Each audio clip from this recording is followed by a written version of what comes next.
노예는 가장 불쌍한 인생이라고 할 수 있습니다. 노예의 근성을 품은 사람을 우리가 노예 같은 근성 뭐 이렇게 표현하죠. 돈의 노예, 좋은 뜻일 수가 없습니다. 지위의 노예, 허영의 노예 뭐 이런 것이죠. 그러나 자유의 사람이란 어떤 사람입니까? 자유의 정신을 품은 사람이란 건 돈으로도 명예로도 뭐 지위로도 허영으로도 얽매이지 않는 것이죠. 죽음조차도 그를 어떻게 할 수가 없는 것입니다. 진정한 자유란 무엇입니까? 예수 안에서 복음 안에서 믿음 안에서 인생의 최고의 가치가 무엇인지를 발견하고 산 것이 바로 진정한 자유이기 때문입니다.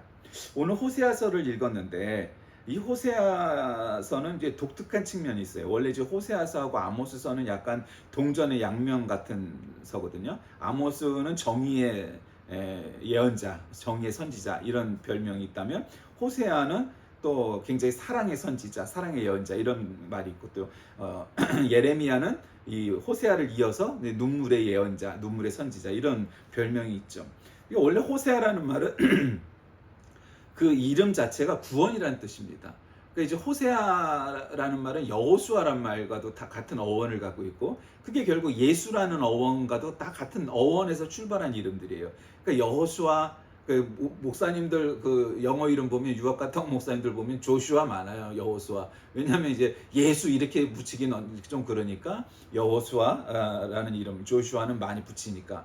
호세아는 이름을 제가 직접 본 적은 없는 것 같아요. 그러나 어쨌든 조슈아나 여호수아나 호세아나 다 똑같은 구원이라는 뜻입니다. 고멜은 끝, 마지막 뭐 이런 뜻을 갖고 있는 이름이고 이스르엘은 하나님이 씨를 뿌리셨다 이런 뜻입니다. 그러니까 이스라엘은 하나님과 맞서 싸워 이겼다라는 뜻인데 이스라엘은 조금 어원이 다릅니다. 그래서 어쨌든 끝, 마지막이란 뜻이고 하나님이 씨를 뿌리심 이런 뜻이고 로루하마는 딸의 이름, 자비를 받지 못한 자, 긍휼히 여김을 받지 못한 자 이런 뜻이고 이제 로암미도 역시 뭐 뜻이 그렇고 그래서 어쨌든 이 호세아의 가족들의 이름에서 이미 그런 것들이 다 이게 나타나 있죠. 하나님이 지금 어떤 걸 갖고 계시냐. 근데 이제 문제는 이런 거예요. 그러니까 사람들이 성경을 읽을 때, 특히 이제 구약 성경을 읽을 때 착각을 하는 게 있어요. 예를 들면 욥이 실존 인물인가 하는 거죠. 욥. 그러니까 욥이 실존 인물인가 너무 수천 년 전 사람이니까 우리는 정확하게 알 수 없죠, 그렇죠? 근데 중요한 건 뭐예요? 이런 거예요. 욥이 실존했던 사람일 수 있겠죠. 그런데 이제 욥이 문학 작품으로 들어와 있는 거잖아요. 욥기, 시편, 잠언, 전도서는 성문서, 문학 작품이란 말이에요. 이 성문서들은 그 중에서도 욥기는 극본, 대본, 시나리오로 쓰여진 글이란 말이에요. 그러니까 이걸 읽으면서 사람들이 이거는 역사서야 이렇게 이해하지 않았었다고. 우리는 그게 크게 구분이 잘 안 가지만 고대에는 이것을 읽으면서 이거는 극본이야, 대본이야 이렇게 생각을 했단 말이에요. 그럼 그 사람이 실존했느냐?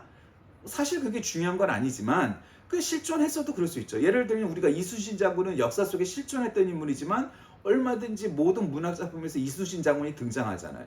그러니까 우리가 문학 작품의 이순신을 읽으면서 문학 작품의 이순신과 실존했던 역사의 이순신이 뭐 같은 인물이기도 하지만 사실 아주 똑같다고 볼 수는 없죠. 문학 작품이라는 건 창작을 하니까요. 그러니까 우리가 문학 작품을 읽으면서 그런 걸 이해를 해야 돼. 욥은 원래는 실존했던 인물이냐 아니냐를 논하기 전에 이건 문학 작품 속의 인물인 거죠. 예를 들면 또 이런 측면이 있어요. 다윗이 시편 가운데 제일 많이 쓴 시인이 다윗이잖아요. 다윗의 시를 보면 우리가 그냥 뭐 그런가 보다 하고 넘어가지만 오늘 그 읽은 시편에도 그런 게 나오지만 다윗의 시 가운데는 무슨 전쟁 중에 밤에 달빛을 보면서 뭐 정말 쓰고 노래했던 시들이 많이 있단 말이에요. 그 상황에서. 그러니까 다 현실에 기반한 그때 당시 하나님을 찬양하고 노래하는 시 그리고 노래들이었단 말이에요. 실제로 그 사건이 없었느냐? 있었죠. 그러나 시로 이미 쓰이게 되면 그건 문학 작품이에요. 그런데 이제 호세아서는 이거는 역사서는 아니지만 이거는 뭐예요? 예언서란 말이에요.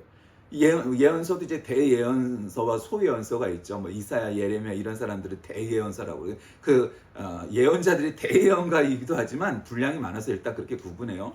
근데 어쨌든 이런 예언서에 나와 있는 글이잖아요. 왜 이런 얘기를 하냐면 신학자 중에 일부는 호세아가 고멜을 찾아가서 결혼하는 과정은 이거는 팩트, 즉 실제로 있었던 일이 아니다라고 주장을 하는 신학자도 덜어 있어요. 소수지만.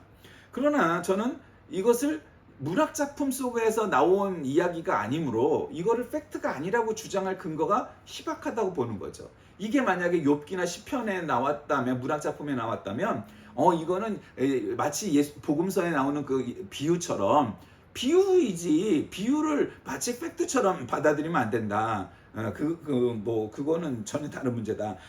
그렇게 생각할 수 있지만 이건 예언서에 나온 얘기잖아요.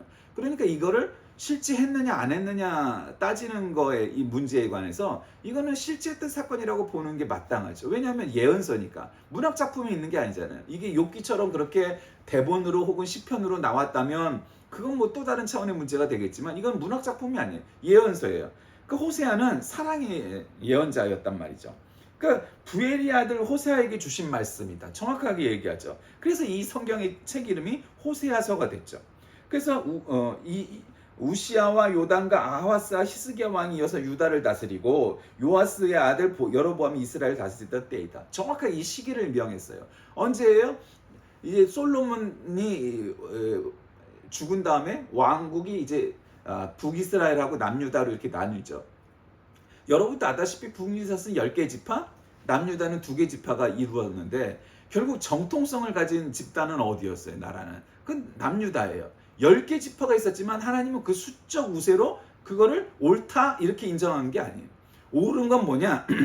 민주주의 해결 방식처럼 다수표가 옳은 게 아니라 하나님 편에 서 있는 말씀을 지키고 성경대로 살아가는 남유다가 정통성을 잇게 된 거죠. 근데 이제 주님께서 처음으로 호세아를 시켜서 호세아가 어떻게 자랐느냐 뭐 이런 얘기는 사실 안 나와 있어요. 뭐 보통 어떤 예언자들은 그가 어릴 때부터 이렇게 자라왔다 뭐 이렇게 기록되어 있는 것도 있죠. 예를 들면 사무엘 같은 사람도 마찬가지고. 그런데 호세아는 그냥 단박에 무슨 호세아를 시켜야 뭐 호세아의 인품이 어땠느니 신앙이 어땠느니 이런 것도 아니고. 이스라엘 사람들에게 말씀하실 때 주님께서 호세아에게 이렇게 말씀하셨다는 거죠. 너는 가서 음란한 여인과 결혼하여 음란한 자식들을 낳아라. 이 나라가 주를 버리고 떠나서 음란하게 살고 있기 때문이다. 이렇게 말씀하셨다. 그러니까 이게 팩트가 아니라고 주장하는 사람들이 이런 거죠. 아니 어떻게 하나님이 사랑하고 믿음 좋은 호세아를 시켜서 음란한 여인과 결혼해서 음란한 자식들을 낳아라 명하실 수 있느냐 이렇게 주장하는 거죠. 이를테면. 근데 그건 단견이라고 보고요. 어쨌든 그걸 또 디테일하게 설명하려면 또 길어지니까 그렇게 말씀하셨다는 거예요. 그 우리가 생각하는 사랑의 하나님, 뭐 긍휼의 하나님, 뭐 이런 차원에서는 좀 이해하기 힘들죠. 그런데 이제 호세아가 가서 디블라임의 딸 고멜과 결혼했다. 고멜이 임신하여 호세아의 아들을 낳았다. 그러니까 이제 이스라엘이 아니에요. 이스라엘이다. 그래서 예후의 집을 심판하겠다. 그래서 이스라엘 왕조를 없애겠다. 뭐 이렇게 나오죠. 쭉쭉쭉쭉. 그러니까 여로보암 2세 때 북이스라엘 왕국이 최고의 번영을 이루고 있었어요. 그러니까 이제 우리가 생각할 때 역사를 보면요, 어떤 나라도 이제 생성을 해갖고 발전을 해갖고 이렇게 아주 최고의 전성기를 구가하다가 결국 쇠퇴하다가 멸망하고, 어떤 나라도 그래요, 여러분. 역사를 공부하면 그 당연히 알게 되는 사실이에요. 뭐 조그만 나라는 조그만 나라대로, 대제국은 대제국대로 어떤 나라도 영원한 나라는 없어요. 민족은 남아서 새로운 나라를 만들게 될지언정 어떤 나라도 영원하지 않아요. 왜 그래요? 그나마 우리나라 역사는 보통 500년이나 1000년은 이루어졌잖아요. 그렇죠? 신라가 한 1000년 갖고 고려나 조선도 500년 했으니까 약 2000년 동안 통일된 왕조를 이루었지만 그전에는 또 분열된 왕국이 있었죠. 그러니까 어쨌든 그렇단 말이에요. 그런데 지금 북이스라엘 왕국도 하나님 편에 서지 않은, 즉 신앙적으로 정통이 아닌 이단이었지만 북이스라엘 왕국은 최고의 번영을 이루어요. 그래서 그 물질적 풍요 속에서 백성들은 우리가 이렇게 경제적으로도 정치적으로도 안정이 돼가니까 종교적으로 신앙적으로 우리가 더 하나님을 잘 믿는 나라가 되어야지 이렇게 나선 게 아니에요. 영적으로 타락하기 시작을 해요. 그렇게 하는 하나님으로부터 준엄한 경고를 듣게 되는데, 오늘 이 호세아서와 이 호세아서 1장은 바로 이런 배경하에서 호세아 선지자의 비극적인 결혼이라는 극단적인 방법을 통하여서 최후 통첩을 하는 하나님의 모습을 보는 겁니다. 그러니까 여러분, 이제 그 통일왕국 시대에도 예언자가 있었지만, 선지자가 있었지만, 분열왕국 시대에도 남왕국을 위한 선지자도 있지만 북왕국을 위한 선지자도 있단 말이죠. 그럼 이제 어떤 면에서 보면은 하나님 나도 저 유다 남왕국 유다에 가갖고 좀 그래도 좀 믿음이 좀 있는 놈들하고 뭐 이거 하게 하시지 왜 이렇게 믿음도 없고 이 북왕국 이스라엘에 가갖고 나를 이렇게 보내시나 이렇게 생각하면은 굉장히 그럴 것 같지 않으세요? 이게 너무 두서가 없잖아요. 남왕국은 그래도 어느 정도 신앙이 좋은 나라인데 이스라엘은 별로 믿음이 좋지 않잖아요. 그냥 참 이게 앞뒤도 없고 밑도 끝도 없고 이단 사입이고 뭐 이런 나라가 돼버려 가는 거예요. 거기다 영적 타락이란 게 결국 그거거든요. 그러니까 이게 얼마나 이게 저거 하겠어요. 그 이스라엘 왕국과 백성들의 그 우상 숭배에 대해서 호세아서는 파멸할 것이다, 멸망할 것이다 이렇게 하려고 가는데 그냥 가는 것도 아니고 자기의 일생을 뭐 좋은 배필을 맞아도 쉽지 않을 수도 있는 결혼 생활인데 이미 시작부터 타락한 여인. 그냥 여기저기 막 그냥 몸을 내돌렸다는 얘기예요 한마디로. 이전에 애를 낳았을 수도 있겠죠. 뭐 그냥 그건 아직 기록되어 있지 않지만 어쨌든 그런 여자랑 결혼하라는 거예요. 음란한 여자와 결혼하는 것도 이게 땅을 칠 일인데 거기다 자식들도 음란한 자식들을 낳을 거라는 거예요. 그러면서 호세아는 그 이후에 이스라엘 백성들에 가서 이제 말씀을 가르치게 되죠. 그러니까 호세아는 백성들이 회개하면 그 대가로 형벌이 경감될 가능성을 제시하지 않습니다. 너희들은 틀려먹었다. 이제 소용없다. 너희들은 이제 뭐 회개구자시고 너희들은 회개할 놈도 아니고 그저 너희들에게 닥쳐질 일은 죽음밖에 없다. 이렇게 사회가 퇴폐하고 우상 숭배하고 이러니까 너희들이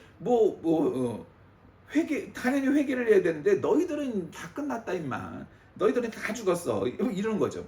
그러면서 왜 고멜과 같은 여자랑 결혼시켰냐? 하나님의 설명 그거죠. 네가 고멜 같은 여자를 맞아들여서 결혼해야 되는 거 그리고 그런 마누라를 닮은 자식을 낳아야 되는 까닭이 뭐냐? 이스라엘이 하나님에 대한 신앙을 버리고 타락한 것을 너의 결혼 생활을 통해서 보여주기 위함이라는 거죠. 참 호세아 입장에서 보면 하나님 저는 억울해요.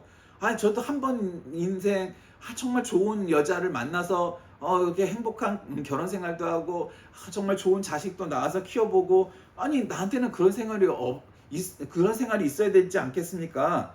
아니라는 거예요. 하나님이 호세아에게 명하신 그 사명은 그런 거예요. 역할이 그런 거예요. 그러니까 억울했겠죠. 그 호세아가 뭐 믿음이 없었다거나 뭐 하나님을 배반했다거나 그런 사람도 아니잖아요.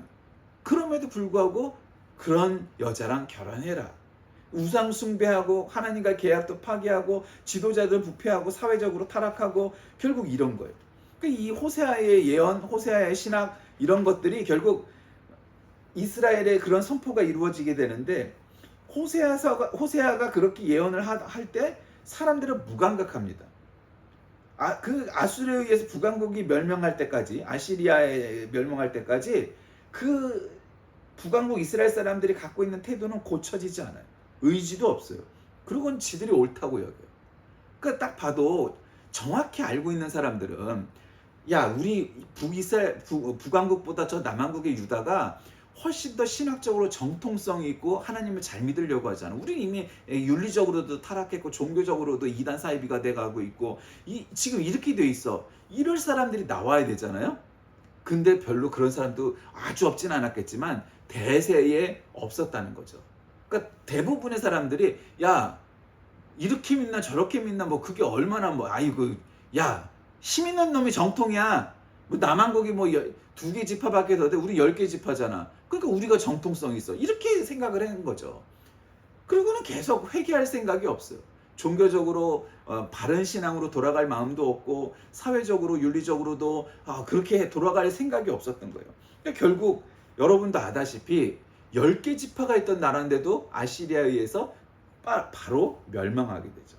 그리고 이제 호세아가 이스라엘을 향해서 그렇게 예언을 하고 뭐 하는 것 중에 포로기 이전의 예언자들에게 가장 쉽게 찾아볼 수 있는 주제인데 우상 숭배하는 거 이런 거를 하는 거죠. 여기서 이제 우상 숭배하는 것들이 이스라엘에서 많이 나타나요. 그럼 왜 그렇겠어요? 북왕국 이스라엘이라는 건 사마리아를 기반으로 하는 거예요. 남왕국을 대표하는 유다를 대표하는 도시는 어디예요? 그건 예루살렘이란 말이죠. 예수님이 태어났고 신앙의 중심이고 지금도 마찬가지지만 근데 북왕국은 사마리아란 말이에요. 그 사마리아라는 건 뭐예요? 그 이단 사이비화된 정통이 아닌 이단 사이비로 빠져버린 잘못된 종교관을 갖고 있던 사람들이에요. 종교도 그렇고 결국 이 사마리아 사람들이란 건 뭐예요? 그러니까 종교적으로도 타락하고 혼합되어 있지만 또 필줄적으로도 뭐 이방 사람이건 뭐 관계없이 아무나 또 결혼하고 뭐 별로 그런 거에 구애를 두지 않았었단 말이죠. 그러니까 이제 그런 일들이 생겨나게 돼요. 자, 음란한 아내를 취하라는 하나님의 명령 말씀이 있었는데 여러분 참 이걸 어떻게 이해해야 될까요? 쉽지 않죠, 그렇죠? 쉽지 않은 거잖아요. 근데 왜 그렇게 말씀하셨을까요? 고멜이 이스라엘을 상징하는 거예요. 그 사람들이 생각했을 거예요. 누가 봐도 이 호세아는 하나님의 예언자인데 그래서 말씀을 선포하고 그 말씀에 권위도 있고 권위도 있다 이렇게 인정하는 건 믿음이 있으니까 하지만 어쩌면 그 당시에 많은 사람들은 야 호세아 네가 뭘 예언자야, 야 네 마누라를 봐, 네 마누라가 그따인데 네가 예언자야? 야 말 같지도 않은 소리야. 어쩌면 사실 그런 사람이 난 대다수였을 것 같아요. 그렇지 않았을까요? 야 네가 하나님의 예언자인데 저런 마누라를 갖다가 하나님이 주셨을까? 그리고 저 자식 새끼들을 봐. 야, 지 엄마 닮아가고 다 음란하고 다 아무데나 가서 그냥 다 저러고 다니기잖아. 그러지 않았을까요? 그랬을 것 같아요. 근데 니까짓 게 무슨 예언자야? 안 그랬을까요? 아마 그랬을 것 같아요. 그러니까 다시 말씀드리지만 호세아 자녀들의 이름을 보세요. 이스르엘. 하나님께서 이스라엘은 하나님과 맞서 싸워 이긴 것이 이제 이스라엘 아니겠어요? 그럼 이스라엘은 뭐라고 그랬어요 아까? 하나님이 씨를 뿌리셨다는 거죠. 그러니까 하나님이 씨를 뿌리셨다는 거예요. 왜? 예후가 왕이죠. 이스라엘에게 아합 왕조를 무너뜨린 것 같이 예후 왕조도 결국 무너뜨림을 당할 것이라는 의미가 있는 거죠. 계시죠. 예언이죠. 호세아의 또 첫째 딸 이름이 로르하마인데 하나님께서 이스라엘에 대한 긍휼과 용서를 더 이상 베풀지 아니하겠다고. 이제 더 이상의 자비, 긍휼은 없다 이런 뜻이죠. 둘째 딸 그리고 셋째였던 루아미는 하나님께서 이스라엘을 더 이상 자신의 백성으로 여기지 아니하고 하나님이 되어주시지 않겠다. 뭐 이런 의미를 담은 이름들이에요. 그 이름부터가 얘네들은 그런 거예요. 물론 우리나라에도 옛날에 아이가 태어나면 아명으로 천한 이름으로 부르죠. 개똥아 뭐 이렇게 불렀다고 해요. 귀한 자식일수록 그렇게 천한 이름을 불러야 뭐 귀신이 뭐 어쩐다는 둥 뭐 이런 게 있지만 우리는 뭐 요즘은 태명을 부르는 유행은 있지만 그러나 자식의 이름을 그렇게 함부로 짓지는 않죠. 좋은 이름을 좋은 뜻을 가진 이름을 지어주잖아요. 근데 자식의 이름조차 그렇다는 거예요. 그러니까 아니 우리는 이제 뭐 이스라엘 사람이 아니니까 뜻이 뭐 그랬더라도 부를 때 뭐 그런 생각을 안 할 수 있지만 이스라엘 사람들은 아니 그런 뜻을 가진 사람 이름을 붙여주었다는 것 자체가 이것도 말이 안 되잖아요. 사실 이런 게 현실적으로 이게 납득이 되겠어요? 그리고 그 이름을 갖고 태어난 애들은 또 무슨 죄야? 그럴 거 아니에요. 이러니까 이게 팩트냐 이런 문제가 나오는 거예요. 너무 왜 이름들이 그랬을까? 이름을 이렇게 나쁘게 지어주면 그 아이가 좋아했겠어요? 안 좋아했겠지. 아니 나도 좋은 이름 예쁜 이름을 지어주지 왜 나한테는 이따위 이름을 지어준 거야? 그랬을 가능성도 있을 거 아니에요. 그러니까 어쨌든 그랬단 말이에요. 그러니까 호세아를 빼놓고는 그 고멜과 그의 세 자식들은 전부 그랬어요. 그러니까 그렇게 결혼해서 그런 자식들을 낳게 된 거죠. 그런데 이제 호세아의 결혼 생활에 담겨져 있는 하나님의 뜻은 뭡니까? 하나님께서 호세아가 고멜에게서 낳은 자녀들의 이름을 통하여서 무엇을 깨우쳐 주시려고 했느냐면 이스라엘의 심판을 예언하신 후에 그들을 다시 회복시킬 것을 약속하여 주시는 의미가 있다고 그렇게 봐요. 하나님께서는 이스라엘 자손의 수가 바닷가의 모래와 같이 측량할 수도 없고 셀 수 없을 것이라고 약속하시죠. 아브라함에게. 이러한 약속은 하나님에게서 아브라함에게 약속하신 내용과 유사하듯이 호세아에게도 마찬가지입니다. 이스라엘 자손이 많아진다는 거죠. 이스라엘의 번성과 부흥을 의미하는 건데 결국 하나님의 은혜가 있는데 결국 이스라엘은 멸망할 거라는 거죠. 곧 닥쳐올 역사는 멸망이야. 그러니까 이 이야기를 알고 있거나 들었거나 믿으면 어떤 생각을 하겠어요? 야, 우리나라가 멸망하게 돼 있네. 근데 이제 먼 훗날에 우리 후손들은 다시 번성할 거라네. 그러니까 그거는 우리 후손들의 문제니까 뭐 다행이긴 하지만 내 때에 혹은 내 아들 때, 내 손주 때에 우리나라는 멸망한대. 이 얘기를 들으면 그게 뭐 기뻐할 일이겠어요? 지금도 나라가 멸망하면 문제겠지만 이 당시에는 나라가 멸망하면 어떻게 되는 거예요? 다 노예로 붙잡혀가고 이런 꼴이 되는 거예요. 노예나 노예에 준하는 생활을 할 수밖에 없는 거예요. 그러니까 우리나라가 있어도 이게 먹고 살기가 힘든 서민들이 정말 평민들이 대다수인데 우리가 나라가 멸망하면 다 이거는 뭐 굶어 죽는 사람이 숱하게 나올 만한 것이 고대 국가들의 형편이었잖아요. 그러니까 아무리 뭐 이 다음에 뭐 아브라함에게 주신 약속처럼 그렇게 될지언정 지금 우리나라가 멸망할 거라는데 뭘 그것 때문에 내가 기뻐하고 뭐 이럴 일이 있겠어요? 그럴 수 없다. 하나님께서는 이스라엘이 회복되는 날에 유다 자손과 이스라엘 자손이 함께 모여 한 두목을 세우고 그 땅에서부터 올라올 것임을 예언하셨는데 이제 이 역사적으로 스룹바벨을 지도자로 삼고 이스라엘 백성이 포로로 갔다가 돌아오게 되어서 성전을 재건하는 것으로 이제 성취됩니다. 여기서 왕이 아니라 이제 두목, 우두머리 이렇게 나오는데 이제 스룹바벨 뭐 이런 사람들이죠. 예레미야 이런 사람들이에요. 그러니까 이스라엘 백성이 이 포로기 이후에 이 북이스라엘은 아시리아에 망하고 남유다는 나중에 또 멸망하게 되는데 그 바벨론에 의해서 붙잡혀가죠. 우리가 잘 아는 다니엘 이야기. 그러니까 나라가 남북에 다 멸망을 하게 돼요. 그리고 그로부터 수천 년이 지나서야 팔레스틴 쪽에 이스라엘 공화국이 요즘은 공화국이란 말도 안 이스라엘 국이라고 하대 또 어쨌든 이스라엘이 1948년도에 건국을 하게 되죠. 그렇게 돼서 돼요. 그때까지 나라가 없는 민족이 되잖아요. 그러니까 이 모든 영적 이스라엘 백성의 지도자이신 그리스도를 예언한 거라고 봐야 돼요. 이스라엘의 회복은 역사적인 이스라엘 포로 귀환만이 아니라 영적 이스라엘의 백성이 모든 그리스도인을 내포하고 있는 것으로 봐야 되고 그래서 그리스도를 왕으로 모신 세상 중에 있는 영적 이스라엘 백성들은 그리스도의 구속으로 말미암아 하나님께 돌아오게 되었고 하나님 나라의 백성이 되었다. 뭐 이렇게 보는 것이 마땅하죠. 여러분 이 호세아서의 이야기는 신학자들조차도 이게 팩트이냐 아니냐 이런 논쟁이 있을 만큼 좀 현실적으로 우리가 일상에서 생각해 봤을 때 이게 납득하기가 좀 어려운 부분이 있잖아요. 그러니까 지금으로 얘기하면 어떤 훌륭한 목사가 있어. 그냥 목사가 아니야. 하나님께서 이 목사를 통해서 어마어마한 예언을 전달하시고 하나님의 계시를 전달하고 그래서 이 목사가 갖고 이제 선포해야 되는데 갑자기 여자를 결혼했는데 이게 창녀야. 이런 얘기란 말이에요. 지금의 용어로 치환하면. 그럼 여러분이 이게 납득할 만한 일이 아니잖아요. 그러니까 이제 어떤 신학자들은 이거는 팩트가 아니다. 그렇게 얘기하는 거지만 그러나 대부분의 사람들은 팩트라고 봐요. 그 이유가 뭐겠어요? 결국 하나님께서 호세아와 고멜 그리고 그들 자식의 이런 이름과 또 그의 결혼 생활을 통해서 보여주시고자 하는 게 뭐겠어요? 이제 우리가 이 결혼 생활을 잘 얘기 안 했지만 이 후반부로 가면 다 사고 쳐요. 고멜도 또 바람나서 또 도망갔다가 또 붙잡아오고 뭐 이런 일들이 반복이 되는 거예요. 자식들도 계속 사고치고 그냥 그 호세아는 하나님의 입장이 된 거죠. 이 마치 연극에. 그러니까 자꾸 이 고멜은 이스라엘처럼 또 딴 남자랑 도망을 가고 가정이 싫어서 또 도망을 가고 그럼 또 붙잡아오고 또 붙잡고 이런 일들이 반복되는 거예요. 그러니까 왜 이 이야기가 있느냐?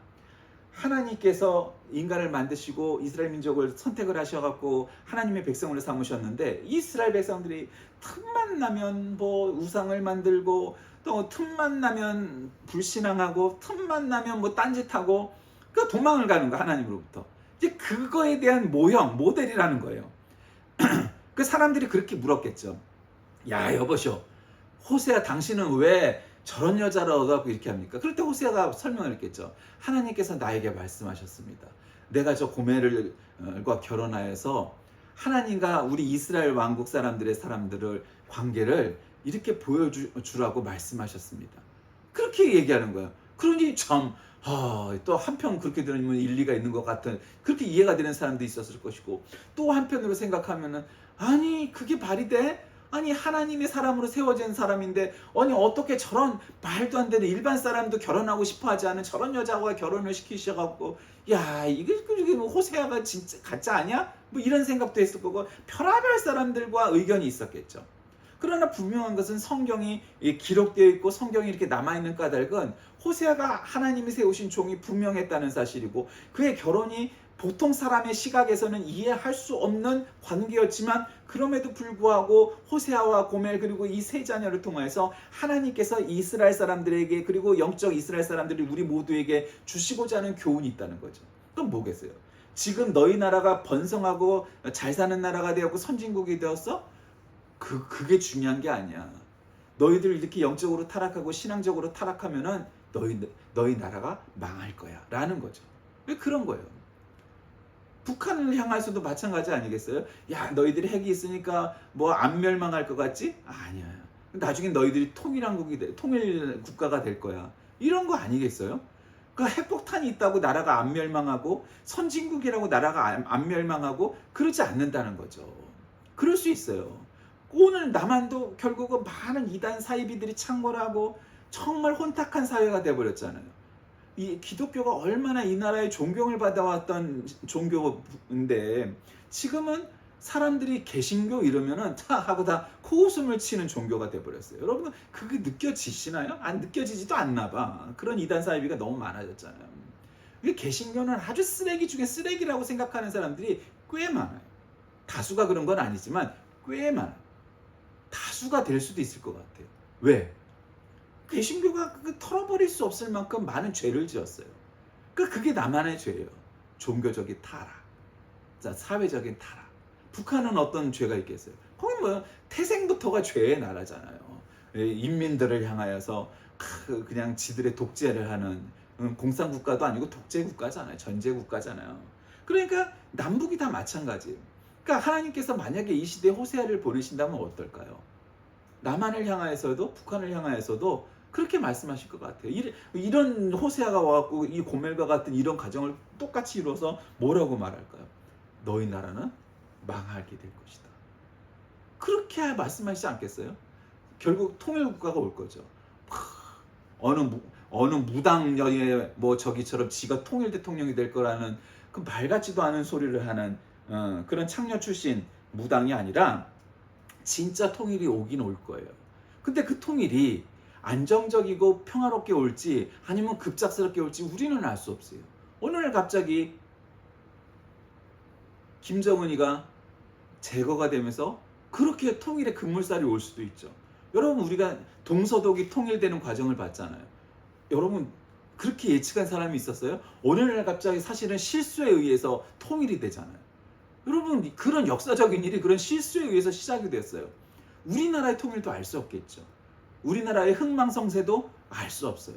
선진국이니까 안 망하고 핵폭탄이 있으니까 안 망하고 그렇지 않아요, 여러분. 러시아가 소련 시절에 얼마나 뭐 핵폭탄이 없어서 그랬습니까? 무기가 없어서 그랬습니까? 경제적으로 괜찮았던 때도 있어요, 소련도. 그런데 문제는 자꾸 속인 거죠. 장부상으로는 잘 살고 있어요. 무기를 많이 만드니까. 그런데 무기를 많이 만들어서 GNP는 높아지지만 그 무기가 백성들을 먹여주는 게 아니잖아요.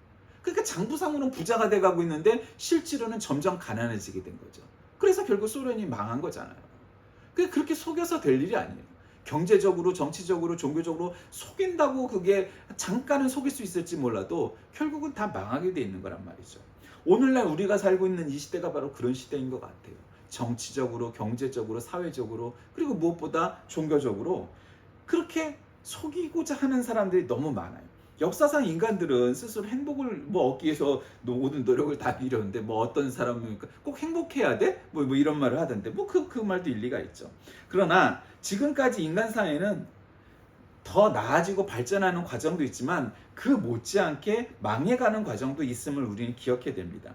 인간의 힘으로는 이것이 지금 흥해가는 과정인지 망해가는 과정인지 이 흥망을 조절한다는 것이 쉽지 않아요. 그럼 물줄기를 바꾼다는 건 정말 위대한 인물이 되는 거예요. 위인이 되는 거예요. 근데 그것이 쉬운 일이 아니죠. 그러나 무엇보다도 한국 사회가 정치적으로나 경제적으로는 나아질지 모르겠지만 뭐 정치야 뭐 더 나빠질 것도 있겠어요. 뭐 다 최악의 상황이니까. 종교적으로는 이게 최악일까요? 전 그렇게 안 봐요. 뭐 딴 분야는 모르겠지만 특히 한국 기독교가 이거보다는 더 좋아질까요? 그렇게 생각 안 해요. 더 점점 망해갈 거예요. 왜? 아직도 끝없이 바닥으로 가고 있죠. 근데 어느 날 터닝 포인트가 오겠죠. 바닥을 치는 때가 올 거예요. 그래서 정말 미스바에 모여서 회개 운동을 벌였던 이스라엘 사람들처럼 그런 시대가 오게 될 거예요. 그리고 나서는 야, 우리가 이단 사이비에 혹해서 사탄 마귀들에 속아서 우리가 그랬구나. 그럴 시대가 올 거예요. 근데 뭐 어쨌든 그게 하루 이틀에 오겠어요? 아직도 수많은 이단 사이비들이 난무하는 세상이니까 말이죠. 호세아를 한번 보세요. 아니, 호세아는 무슨 죄가 있었지? 그 죄가 있지 않아요. 그 죄가 있지 않아도 이런 생활을 통해서 우리에게 보여줬어요. 그 세 자녀들의 이름을 이렇게까지 지어가면서 아니 무슨 집안 망신 시키시려고 하시나? 그렇게 오해를 할 수도 있잖아요. 근데 이 호세아는 다시 말씀드리지만 하나님과 이스라엘 관계의 모델인 거예요. 그러니까 이런 모습을 보여주면서 봐. 이게 바로 하나님과 이스라엘 관계야. 그러니까 너희들이 불신앙으로 낳은 모든 자식들과 이 왕국의 앞날은 저렇게 될 수밖에 없는 거야. 너희들은 어떻게 할래? 회개해야 돼. 근데 너희들 회개하지도 않을 거야. 그것도 다 알고 있고 그렇게 예언이 후반부에 가면 나와요. 너희들은 회개하지도 않을 거야. 그래서 결국 나라가 멸망할 거야. 그 참 이 호세아서의 일은 다른 예언자들은 보통 이렇게 하잖아요. 뭐 복음이 가까웠느니라, 뭐 천국이 가까웠느니라, 뭐 이런 식이잖아요. 너희들을 회개하라. 하나님께 돌아오지 않으면 너희는 멸망할 것이다. 그리고 또 어쩌다 보면 또 뭐 회개하고 돌아오는 일이 간혹 있잖아요. 그러면은 용서해주고 뭐 이런 것도 있었는데 이거는 너희들은 회개도 하지 않을 것이다. 이렇게 선포하는 거예요. 참 이 호세아는 뭐 그냥 아모스처럼 막 그냥 정의 이렇게 말을 하지 않지만 어쩌면 제일 무서운 예언자인 것 같아요. 너희들은 회개도 하지 않을 거야. 그러니까 너희들이 회개하지 않기 때문에 너희들은 하나님 앞에 돌아오지도 않았기 때문에 이 나라는 멸망할 거야. 여러분 그러고 다니는 거예요. 그러니까 만약에 생각을 해보세요. 야, 이 나라는 이재명 정부는 멸망할 거야. 대한민국 멸망할 거야. 그러고 다니면 나중에 붙잡혀가지 않겠어요 결국? 그러니까 이 시대에 이러고 다녔으니 호세아가 야, 정치적으로도 경제적으로도 또 가정적으로도 얼마나 외로웠겠어요. 호세아의 편이 없어. 아무도 없어. 그런 상황이었단 말이에요. 여러분 하나님께서 이렇게 한 민족 한 국가들을 사랑하셔서 우리나라가 정말 이 빠른 시간 안에 이렇게 교회가 많이 생기고 신자들이 많이 생겼잖아요. 그리고 이 나라에 기여한 바도 많아요. 그런데 오늘날 한국교회 기독교는 그런 해왔던 것과는 다르게 그렇지 않은 평가를 받고 있어요. 남과 북은 또 이렇게 갈라져 있죠. 어쩌면 호세아서에 이 호세아를 보면은 아마 북한에 하나님의 복음을 들고 들어갈 그런 사역자를 우리가 상정해 볼 수 있죠. 호세아 같은 선지자가, 호세아 같은 사역자가 북한에도 나타나야 된다는 거죠. 하나님께서 이스라엘과 유다를 위해서 간직하신 커다란 희망을 암시하는 메시지가 나오죠. 하나님의 버림을 받았던 백성 간의 이 분열은 끝나고, 분단은 끝나고 다시 하나님의 자녀라고 부르실 만한 그런 시대가 오게 될 것이고, 그런 새날이 올 거라고 호세아가 결국 호세아의 심판, 진노의 심판과는 대조되는 축복이 나중에 나오게 돼요. 호세아의 삶을 통해서 하나님의 계시가 성도가 어떤 상태에서 하나님께 구원을 받았는가를 증거해 보여줍니다. 성도들은 고멜과 같은 더러운 죄인에서 사랑을 받아 구원하여 주신 하나님의 은혜를 기억해야 됩니다. 우리 모두가 우리는 뭐 거룩해, 우리는 뭐 어쩌게 뭐 이렇게 생각할 것이 아니고 이 말씀을 들었을 때 우리가 이 고멜과 같은 처지에 놓여져 있음을 깨닫고 회개하고 하나님께 돌아가서 결국 하나님과 다시 한번 화해하는 신앙의 그러한 길을 걷지 않는다면 이 나라에는 점점 망해가는 교회를 바라다 볼 수밖에 없게 될 것이고, 그렇게 되면은 결국 통일의 시대가 점점 가까워져 오는데 그 통일의 시대에 우리가 무엇을 영적으로 준비하기는커녕 오히려 나중에는 북한가 옛날에 그 평양이 동방의 예루살렘이라고 별명을 가졌듯이 결국 이 북한 사람들을 중심으로 한국 교회가 재편될 가능성도 많습니다. 여러분 그러지 않으려면 우리가 신자가 많고 큰 교회가 많으니까 우리가 그렇게 할 것이라는 착각은 버려야 됩니다. 내가 하나님 입장에서 생각해보면 얼마든지 빈 그릇에 담을 북한 사람들을 통하여서 더 큰 일을 하실 수도 있어요. 남한교회는 썩었어. 저것들은 맨날 신앙의 본질은 관심을 안 갖고 맨날 있는 사람들 편을 들어서 돈이나 갖다 벌어먹으려고 하고, 그렇게 생각하지 않으시겠어요? 거기 그렇지 않다면은 지금 우리가 북한 사람들에게 그러한 영적 주도권을 갖다가 뺏겨서 한마디로 북한 사람들을 중심으로 한국 교회가 재편될 가능성도 있다고 봅니다. 여러분 이거는 아주 명확하고 분명한 사실이에요.